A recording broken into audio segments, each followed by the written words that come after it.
देखिए, संजय राउत जी क्या कहते हैं उससे हमको कुछ लेना देना नहीं है।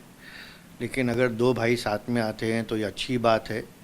दोनों भाइयों को साथ में जो है एक परिवार है वो। लेकिन मराठी भाषा के ऊपर आने के लिए मैं आपको बताना चाहता हूँ कि मराठी जो भाषा है वो हमारे राज्य भाषा है, महाराष्ट्र का भाषा है। जो भी यहाँ पर रहता है उसको मराठी या बोलनी चाहिए या सीखनी चाहिए। हमारे लिए ये प्राथमिकता है। और दूसरी बात यह है कि मराठी को जो अभिजात भाषा का दर्जा दिया है वो सम्माननीय प्रधानमंत्री श्री नरेंद्र मोदी जी ने दिया है, और हमारे सरकार ने, महायुति सरकार ने इसके लिए पहल किया है। तो उसका जो श्रेय है वो हमको जाता है। जो उद्धव ठाकरे जी है उन्होंने मराठी मानुस के लिए 40 साल में क्या किया है वो सभी मराठी जो मानुस है उन्होंने देख लिया है। जो पार्टी मराठी मानुस के हित के लिए बनी थी, जो पार्टी हिंदुत्व के लाइन पे चल रही थी, उद्धव ठाकरे जी ने उनका सभी विचारधारा छोड़ दिया। आज जो 35 साल उन्होंने मुंबई महानगर पालिका में कामकाज अपना चलाया, राज जो चलाया, प्रॉपर्टी टैक्स उन्होंने इतना बढ़ाया कि जो मराठी मानुस है उनको डोंबिवली, कल्याण, वसई, विरार, नाला सोपारा जैसा जगह पर जाकर रहना पड़ा, क्योंकि मुंबई में रहना उनको नहीं परवड़ता।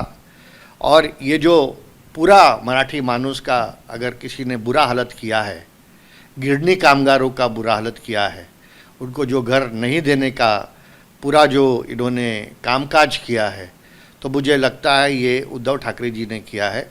और इसके लिए अगर मराठी भाषा के लिए वो बोल रहे हैं तो जो नेशनल एजुकेशन पॉलिसी है उसके तहत हिंदी जो है वो तीसरा ऑप्शनल लैंग्वेज है। और ये सभी राज्यों में है।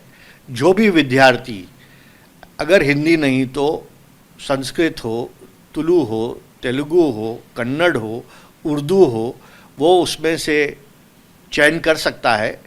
ऐसा ज़रूरी नहीं है महाराष्ट्र में भी कि वो मराठी ही चयन करे।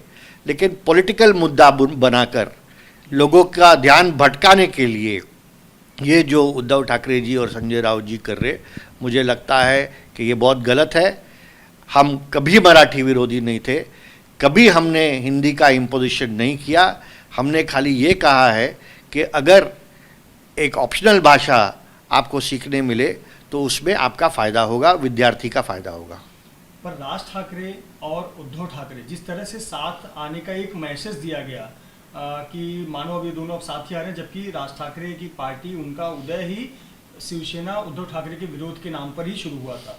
तो क्या लगता है कि आपको इस बहाने ये एक साथ आने का एक सिर्फ माहौल बनाया जा रहा है, एक साथ आएंगे, या सिर्फ ये सीमित है कि भाषा की सख्ती के मुद्दे पर? देखिए, उनका ये व्यक्तिगत निर्णय है। लेकिन राज ठाकरे जी हो, नारायण राणे जी हो, एकनाथ शिंदे जी हो, उन्होंने सबने उद्धव ठाकरे जी के साथ काम किया है और उनका काम करने का कार्यशैली कैसा है उनको पता है। और इसके लिए ये सब नेता जो है वो अलग हुए हैं। और इसके लिए मुझे नहीं लगता अगर आज ये एक मुद्दे पे साथ में आए तो आगे चल के भी ये साथ में आ सकते हैं। समझिए एक स्थिति ऐसी बनती नजर आ रही है माहौल के हिसाब से कि ये दोनों साथ आ सकते हैं।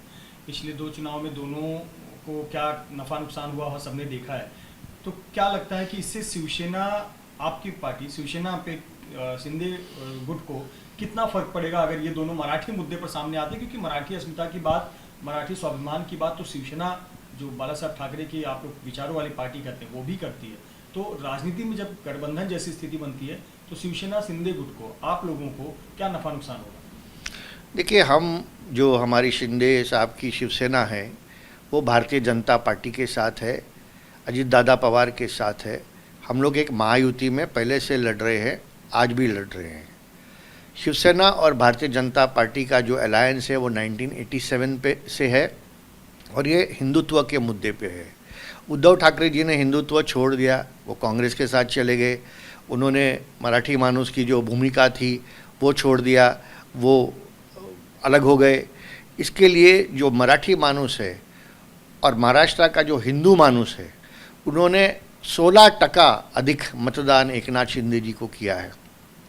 तो मुझे नहीं लगता कि जो लोग हैं वो हमेशा होशियार होते हैं, वो सोचकर वोट करते हैं, और जो मुद्दे पर हम कायम हैं, बाला साहेब ठाकरे जी के आइडियोलॉजी पर, उनके विचारों पर हमारी पार्टी चलती है, इसके लिए हमको फ़र्क नहीं पड़ने वाला।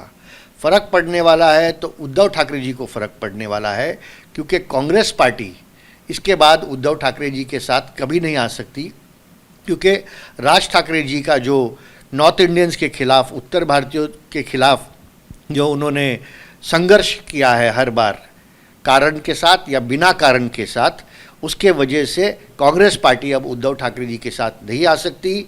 महाविकास आघाड़ी आज कोलैप्स हो गई है, और कांग्रेस पार्टी अगर फिर भी हाथ मिलाना चाहेगी उद्धव ठाकरे जी से, तो उनको जो नॉर्थ इंडिया में पूरा बहुत बुरी तरह से मार पड़ने वाला है, ये अब स्पष्ट हो गया है।